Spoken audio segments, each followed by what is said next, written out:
हमें तो अपनों ने लूटा, गैरों में कहा दम था, मेरा देश तो डूब रहा क्योंकि घर में ही बम था। हे गाइस, वेलकम टू देसी फिरंगी। आई एम खुशी।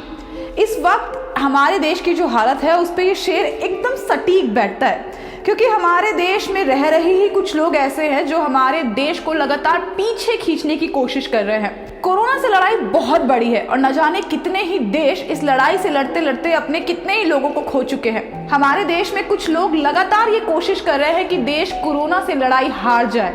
बात चाहे जमातियों की हो, दिल्ली से बांद्रा तक अफवाह फैला के लोगों को इकट्ठा करने की हो, या फिर डॉक्टर और पुलिस पर पथराव की हो, लगातार ये कोशिश की जा रही है कि देश कोरोना की इस जंग को हार जाए और लोगों को सरकार को नीचा दिखाने का एक मौका मिल जाए। भारत में नंबर काफी कम था जब ठोस कदम उठा लिए गए थे, लेकिन कुछ बेवकूफों की वजह से कोरोना इन्फेक्टेड लोगों का नंबर लगातार बढ़ता जा रहा है। कौन है ये बेवकूफ लोग? इनकी गलतियों की वजह से देश में लॉकडाउन और बढ़ा। मुझे समझ नहीं आ रहा है कि अगर आप कोरोना से इन्फेक्टेड है तो भाग क्यों रहे हो, और भाग के जाओगे कहाँ?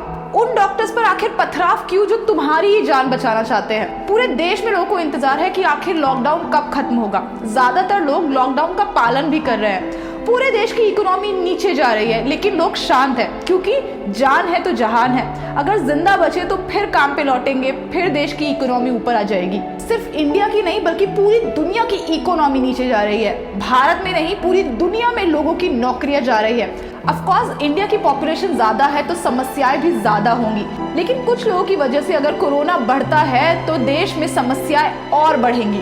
अगर ये हरकतें जो पीछे हुई हैं ना हुई होती तो शायद देश में लॉकडाउन खत्म हो गया होता। हर चीज में आखिर धर्म कैसे बीच में आ जाता है? बीमारी का कोई धर्म नहीं है। जब कोरोना से आप इन्फेक्टेड होंगे तो वो पूछेगी नहीं आपसे कि आप हिंदू हो या मुसलमान। अबे कौन से धर्म के हो तुम?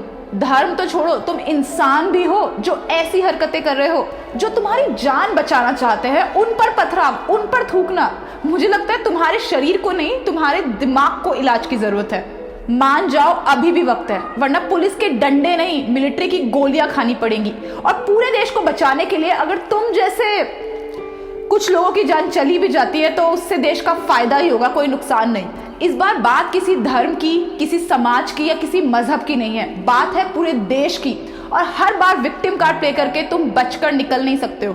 न जाने तुम्हारा ये 72 हूरों को मिलने का ख्वाब कितनी जाने लेगा।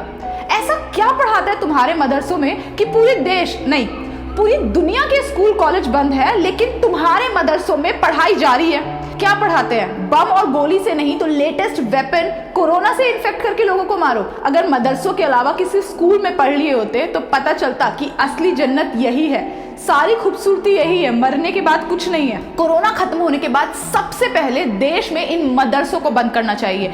क्यों किसी एक धर्म को मजहबी तालीम की जरूरत है? क्यों किसी और धर्म में ऐसे स्पेशल स्कूल नहीं है? क्यों किसी एक धर्म को ही इतनी स्पेशल प्रिविलेज मिली है? मदरसे बंद हो, सबको सेम एजुकेशन मिले। देश में हिंदू मुस्लिम की असली जड़ तो ये मदरसे ही हैं। मैं क्लियर कर दूं कि मैं जनरली हिंदू मुस्लिम की बात करती नहीं हूँ और ना ही मैं किसी मुस्लिम के अगेंस्ट हूँ, लेकिन खून खौलता है ये देखकर कि जो लोग दिन रात हमारी जान बचाने में लगे हैं, तुम उन पर थूकते हो, उन पर पथराव करते हो। वो लोग जो तुम जैसे एहसान फरामोश लोगों की जान बचाना चाहते हैं। तुम किसी पुलिस या डॉक्टर पर हमला नहीं कर रहे हो, तुम हमला कर रहे हो पूरे देश पर, और ये भी एक तरीके का आतंकवाद है। सिर्फ हमारा ही देश है जहाँ पर इतना कुछ हो जाने के बाद भी लोग पॉलिटिकली करेक्ट होने की सोचते हैं और कुछ नहीं बोलते।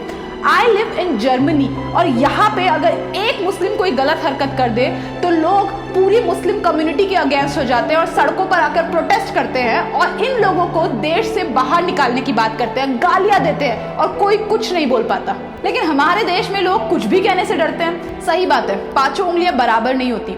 हर मुस्लिम एक जैसा नहीं है। बहुत सारे मुस्लिम्स हैं जो बहुत अच्छे हैं, लेकिन कुछ एक की वजह से सबको भुगतना पड़ता है, और जो कुछ एक गलत लोग हैं सबका फर्ज बनता है कि उनके अगेंस्ट एक्शन ले। आखिर देश के कितने % इमामों ने ऐसे लोगों के खिलाफ फतवा जारी किया जिन्होंने पुलिस और डॉक्टर्स के ऊपर थूका, उनके ऊपर पथराव किया? This is one of those situation in which you are either against the country or with the country. अगर आप इस देश को अपना मानोगे तभी ये देश और इस यहाँ के लोग आपको अपना मानेंगे। मैं फिर से क्लियर कर दूं कि मैं किसी मुस्लिम के अगेंस्ट नहीं हूं, मैं ऐसे लोगों के अगेंस्ट हूं जो ऐसे वक्त में भी अपने देश के खिलाफ खड़े हैं। असली हिंदू मुस्लिम की जड़ ये मदरसे ही हैं। मदरसे बंद हो जाएंगे तो हिंदू मुस्लिम देश में खत्म हो जाएगा, क्योंकि हिंदू भी और मुस्लिम भी सब लोग देश में प्यार से रहना चाहते हैं। किसी को किसी से नफरत नहीं है, लेकिन अगर बचपन में ही आपके दिमाग में जहर भर दिया जाएगा तो फिर आप क्या सीखोगे। अगर आपको ये वीडियो पसंद है तो ज्यादा से ज्यादा लोगों तक शेयर कीजिए, लाइक कीजिए and use the hashtag shut the मदरसा, और नीचे जाके कमेंट कीजिए कि आखिर क्या कर सकते हैं कि जिससे देश में हिंदू मुस्लिम और प्यार से रहे और कुछ गिने चुने लोगों की वजह से पूरी कम्युनिटी को टारगेट ना किया जाए। और वीडियोस के लिए चैनल को सब्सक्राइब जरूर करना। जय हिंद।